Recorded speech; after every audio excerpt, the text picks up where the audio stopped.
తెలంగాణ భవన్లో మంత్రి హరీష్ రావు మాట్లాడుతున్నారు. ఇప్పుడు అలా చూద్దాం. కర్ఫ్యూ లేదు ఉన్నదా? ముషిరాబాద్లో స్టీల్ బ్రిడ్జ్ ఇవాళ కర్ఫ్యూ ఉన్నది. ఇవాళ మంచిగా లా అండ్ ఆర్డర్ ఉంది. మా అక్క చెల్లెలు అర్ధరాత్రి కూడా హైదరాబాద్లో తిరిగేంత గొప్పగా మంచి పరిపాలన ఉన్నది. మరి ఎందుకు రిస్క్ తీసుకోవాలి?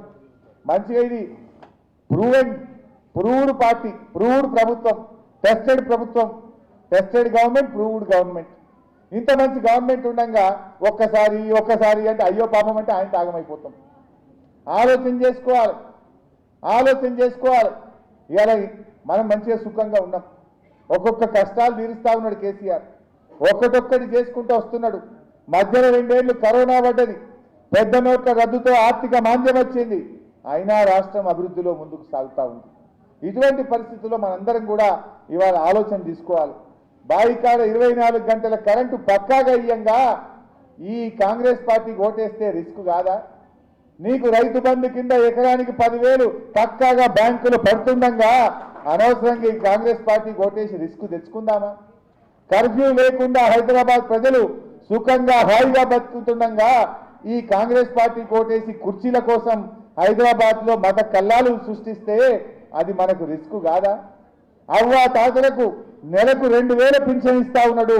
మళ్ళా గెలిస్తే 5,000 ఇస్తా అని కేసీఆర్ చెప్పంగా ఈ కాంగ్రెస్ పార్టీ కోటేసి రిస్క్ తీసుకుందామా?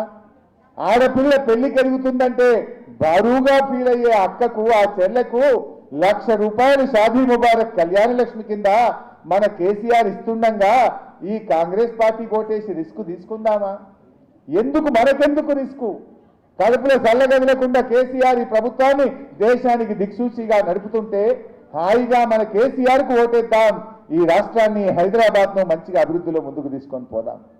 మనం అనవసరంగా దూరపు కొండలు నునుపు అన్నట్టు వీళ్ళకు ఓటేసి ఎందుకు రిస్కుల పడాలనో ఇవాళ ప్రజలు ఆలోచించాలని నేను కోరుతా ఉన్నా. తెలంగాణలో ఇవాళ ఏ ఊరికన్నా పోండి, ధాన్యపు రాశులు కుప్పలు కనబడుతున్నాయి. వరి కోతలు నడుస్తున్నాయి. ఎక్కడ చూసినా రోడ్ల మీద వడ్లే, కల్లాల్లో వడ్లే, మార్కెట్లో వడ్లే, కుప్పల ధాన్యపు రాశులు కనబడుతుండగా, కళ్ళ ముందు కనబడుతుండగా ఎందుకో ఎవడో చెప్పిన ఆ సోషల్ మీడియాలో కొద్దిమంది ఫేక్ గాళ్ళు మాట్లాడే మాటలు నమ్మి మనం రిస్కుల పడదామా అని నేను అంటా ఉన్నా. కళ్ళతో చూసింది నమ్మండి, చెవులతో విన్నది నమ్మకండి. ఎందుకంటే కొంతమంది సెన్సేషన్ కోసం ఫేక్ గాళ్ళు మోపైండ్రు, లేని మాటలు చెప్పే ప్రయత్నం చేస్తుండ్రు. మీ కళ్ళ ముందు రోజు కనబడుతున్న త్రాగునీరు, సాగునీరు, ఉచిత కరెంటు, పండిన పంట, రహదారులు, ఎన్నో అభివృద్ధి కార్యక్రమాలు రోజు మీ కళ్ళతో చూస్తున్నారు. మీ కళ్ళతో చూసింది నమ్మండి, మనసుతో కేసీఆర్ గారికి ఓటేయండి అని చెప్పి నేను కోరుతా ఉన్నా. ఇవాళ మా నగేష్ భాయ్తో పాటు నిన్న కాసాని జ్ఞానేశ్వర్ ముదిరాజు గారు కూడా పార్టీలో చేరింది. ఇవాళ మా నగేష్ ముదిరాజు గారు పార్టీలో చేరింది. ముఖ్యమంత్రి గారు కూడా మనం ఒకటే చెప్పింది, తప్పకుండా ఈ జాతిని అన్ని రకాలుగా రేపు రాజకీయంగా, ఆర్థికంగా పైకి తీసుకొస్తానని చెప్పి ముఖ్యమంత్రి గారు మాట ఇచ్చారు. గతంలో కూడా 700 కోట్ల రూపాయలు ఇచ్చి ముఖ్యమంత్రి గారు మా మత్స్యకారులకు పెద్ద ఎత్తున వలలు కానీ, లూనాలు కానీ అనేక పరికరాలను అందించింది కూడా బీఆర్ఎస్ ప్రభుత్వమే. గతంలో ఒక మత్స్యకార సొసైటీ ముదిరాజులకు ఏర్పాటు చేయాలంటే కాళ్ళ చెప్పులు అరిగేటట్టు మనం 1 సంవత్సరం తిరిగితే ఒక సొసైటీ అయ్యేది. కానీ ఈరోజు ఇవాళ దరఖాస్తు పెట్టే వారం లోపల కొత్త సొసైటీలు అవుతా ఉన్నాయి. ఈ రాష్ట్రంలో దాదాపు కొన్ని వేల సొసైటీలు కొత్తగా ఏర్పాటు చేశాం.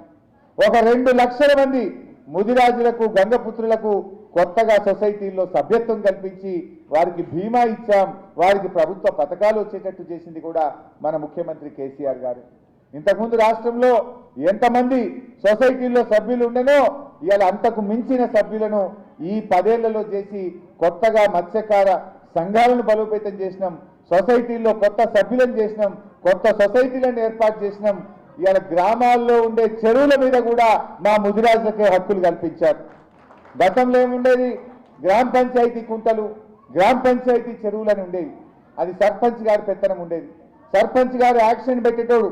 కానీ కేసీఆర్ గారు అన్నారు, ఈ వృత్తి మా ముదిరాజులది, మా గంగపుత్రులది, మా మత్స్యకారులది అని చెప్పి ఆ గ్రామ పంచాయతీ చెరువులు అన్నీ కూడా తెచ్చి ఈ సొసైటీలకే అందించింది కూడా మన ముఖ్యమంత్రి కేసీఆర్ గారు. అంటే ఈ రకంగా జాతి యొక్క వృత్తిని కాపాడడానికి, మీ యొక్క ఆర్థిక ఆదాయాన్ని పెంచడానికి ముఖ్యమంత్రి గారు ఎంతో ప్రయత్నం చేశారు. రాబోయే రోజుల్లో కూడా రాజకీయంగా, సామాజికంగా, ఆర్థికంగా మీ అందరి ఎదుగుదల కోసం కూడా ఈ ప్రభుత్వం, ఈ పార్టీ కృషి చేస్తుందని చెప్పి మీ అందరికీ మనవి చేస్తూ, నగేష్ భాయ్తో పాటు పార్టీలో చేస్తున్న ప్రతి ఒక్కరికి పేరు పేరున స్వాగతం, సుస్వాగతం. జై తెలంగాణ.